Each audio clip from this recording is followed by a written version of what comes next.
Hi friends, hope you are all doing well. Shall we discuss the poem A Woman Speaks by Audre Lorde with a small introduction. Audre Lorde's poem A Woman Speak is a celebration of black women's voices and a declaration of their identity. The poem was written in 1984 and published posthumously in 1997. The poem A Woman Speaks celebrates the unique power of black women's voices while it also laments their underrepresentation. So in this poem, the poet celebrates the unique power of black women's voices, plus it also laments their underrepresentation. So this poem describes how the speaker as a black woman struggle against racism and want equality to exist. So shall we discuss the poem? One more thing, in A Woman Speaks, our speaker will make a firm declaration about who she is and who she is not. So this is a poem about, keep that in your mind, this is a poem about identity, power and pride. So we can discuss the poem. Moon marked and touched by sun. My magic is unreturned, but when the sea turns back, it will leave my shape behind. I seek no favor, untouched by blood, unrelenting as a curse of love, permanent as my errors or my pride. I do not mix love with pity, nor hate with scorn. And if you would know me, look into the entrails of Uranus where the restless oceans pound. So look at the first line. Moon marked and touched by sun. So the poem begins with the speaker describing herself, saying that she is a moon, marked and touched by sun. So here the poet draws parallel between the cyclic rhythm of nature and the cyclic nature of our life. How? Through suggesting that, like the moon, women always undergo phases of growth, transformation and renewal. So here she is using the visual beauty of moon and sun to refer to the beauty and mysteriousness of African American women. So moon marked and touched by sun, my magic is unreturned, but when the sea turns back, it will leave my shape behind. So the speaker says, my magic is unreturned. So here it's a metaphor for how her influence on society has been underappreciated or unrecorded. So we all know she is a black woman, and in that country racism, apartheid exists. So here the speaker is telling it could, this magic is unwritten. This word, it could also imply that black women will be left behind when a great shift occurs, such as racial or feminist progress.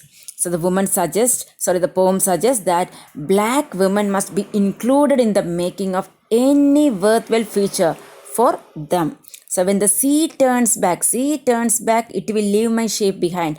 So it's a metaphor that can be interpreted in multiple ways. Firstly, we can interpret in this way, such as black women's marginalization. So the line could suggest that black women's voices will be forgotten when the tide of progress changes. Or secondly, we can interpret in another way. The line could also mean that black women's effort will be remembered and will leave a mark on the future. And thirdly, the same line could be a declaration of black women's identity and their refusal to be defined by others. So this is in reference to how women have left a mark on the world even when the world has turned its back on them. So woman here refers to black woman.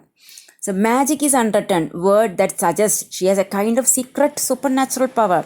Unwritten magic might suggest that black woman's power has often gone unrecognized. We all know Audre Lorde, who wrote this poem after a discouraging feminist conference. She might have been thinking of the ways that white people have often excluded black women from literary and academic circles undervaluing their contribution. There means black people's contribution, white people, they used to undervalue. So then again the speaker might by evoking African oral traditions such as poem, stories of history, they were passed along by word of mouth rather than written down. So that were not written down, just it passed along by word of mouth. So in this way, the poem or the poet might be taking pride in black culture. When the tide changes, means when the future unfolds, it will hear the mark of black women's effort. So I hope up to this for it's clear for you. Moon marked and touched by sun, my magic is unreturned. But when the sea turns back, it will leave my shape behind. I seek no favor untouched by blood, unrelenting as a curse of love, permanent as my errors or my pride. So she tells us, the poet tells us that she is not after any favors from anyone unless they are sincerely offered with the same fervent passion as love or as never ending as her own errors or her sense of pride in herself. So she both praises her ego and acknowledges that she, like everyone, is human and make mistakes. I do not mix love with pity nor hate with scorn, and if you would know me, look into the entrails of Uranus where the restless ocean pound. So her love, she tells, is not tempered or diluted by pity, and her hatred is pure, untainted with the contempt for others. If we wish to know who she really is, we need to look into the insides or guts of Uranus. Uranus is a classical god. So in other words, she suggests that her true self is a visceral as a turbulent innards of a heavenly god. So in short, throughout the poem, Audre Lorde challenges the conventional notions of femininity, rejecting narrow definitions imposed by society. She asserts her right to self-determination, declaring, I speak without permission, recovering her voice in a world that often seeks to silence one. This is a world always what the world used to do. It's a patriarchal society and it used to silence the woman. So you just think about the situation of the black woman. So the same way, patriarchal society also, they used to silence the woman, as well as the white peoples, they used to silence the woman. So the poem celebrates the power of black women's voices, which are made more powerful by the marginalization, and the poem describes a powerful relationship with the natural world, from the moon and sun to the seas and oceans. Shall we go to the second stanza? I do not dwell within my birth nor my divinities, who am ageless and half grown and still seeking my sisters witches in Dahomey, wear me inside their cold clothes as our mother did mourning.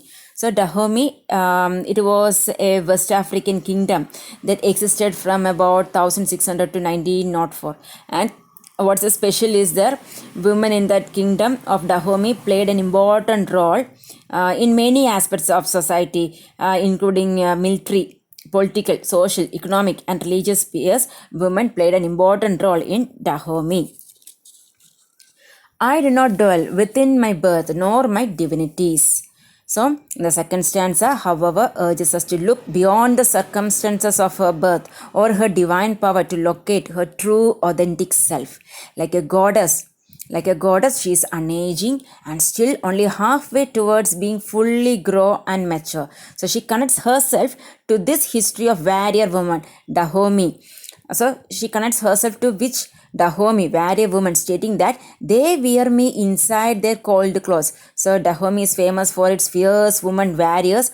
Calling them witches is meant to illustrate how they strength. So the white persons, they used to call them as witches, or call black women as witches. Why they call means calling them witches is meant to illustrate how their strength is seen as evil, or other worldly and positions them as outsiders. So these lines represent the oneness she feels with her ancestors and her elders. So second stanzas, these lines represent the oneness our poet feels with her ancestor and her elders. The speaker experiences a sense of loss of identity and being unknown by others in the second stanza. So she draws our attention to the strange position of women of color as so strong and also underestimated. She has given the reference of witches in the Dahomey. So black women have been called by the witches as whites. Whites used to call the black women as witches. They are meant to portray how their strength is seen as evil and make them outsiders. So here our poet has positioned herself in the world of Dahomey. So Audre Lorde positions herself in the world of Dahomey, then return again to her mother and then to her own experience. So I do not dwell within my birth nor my divinities, who am ageless and half grown and still seeking my sisters, witches in Dahomey, wear me inside their cold clothes as our mother did mourning. So the poet is still looking for those women who live in Dahomey, parts of West Africa, whom she pridefully identifies. She is not telling any negative comments. She pridefully identifies as her kin, sisters who practices African witchcraft and symbolically wear her within their garment as a mother carried them within her mourning clothes. The poem is addressing the unfortunate position of black women. Here she advocates for the empowerment of marginalized voices, and despite the ways black women have been marginalized, the speaker still believes her identity as black woman is a source of great strength. She links herself to witches in Dahomey. She takes pride of calling she is her ancestors from Dahomey. So, shall we go to the third stanza? I have been woman for a long time. So here woman refers to black woman.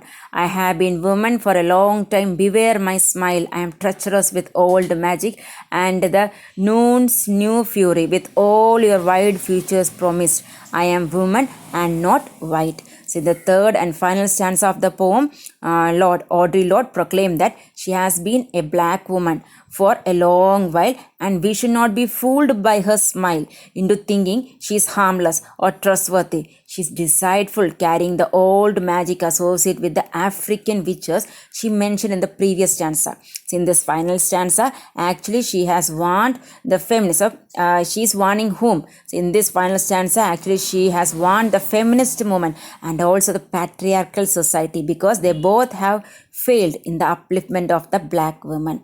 She says, beware my smile. I am treacherous with old magic. So it's a true warning and also the declaration of incomprehensible power. And she also tries to break up the idea of black woman as dangerous.